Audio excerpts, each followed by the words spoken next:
కానుగాకు పొంగమియా కషాయం ఆయుర్వేదంలో వివిధ ఆరోగ్య సమస్యలకు ఉపయోగపడుతుంది. జీర్ణ సమస్యలకు ఈ కషాయం గ్యాస్, ఆమ్లత, మలబద్ధకం, కడుపు మంట వంటి సమస్యలను తగ్గిస్తుంది.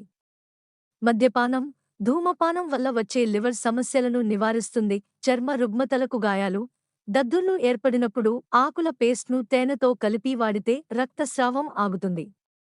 లెప్రసీ, గనోరియా వంటి వ్యాధులకు కూడా ఉపయోగపడుతుంది. మూత్రమంట, అల్సర్స్, మూలాలు, శ్వాసకోశ సమస్యలు, టీబీ వంటివి, సైనస్లకు ఈ కషాయం ప్రయోజనకరం. వ్యసనాల నుంచి బయటపడటానికి కూడా సహాయపడుతుంది. కానుగా పుల్లతో దంతాలు తోముకోవడం వల్ల దంతాలు చాలా దృఢంగా మరియు నోటి చిక్కుళ్ళు వాసన మరియు మందులు ఎక్కువగా మింగినప్పుడు రుచికి కోల్పోయినప్పుడు ఇవి రుచి కణాలను యాక్టివేట్ చేయడానికి ఉపయోగపడతాయి. ఇది చెడు వ్యసనాల నిరోధకారిగా బాగా ఉపయోగపడుతుంది.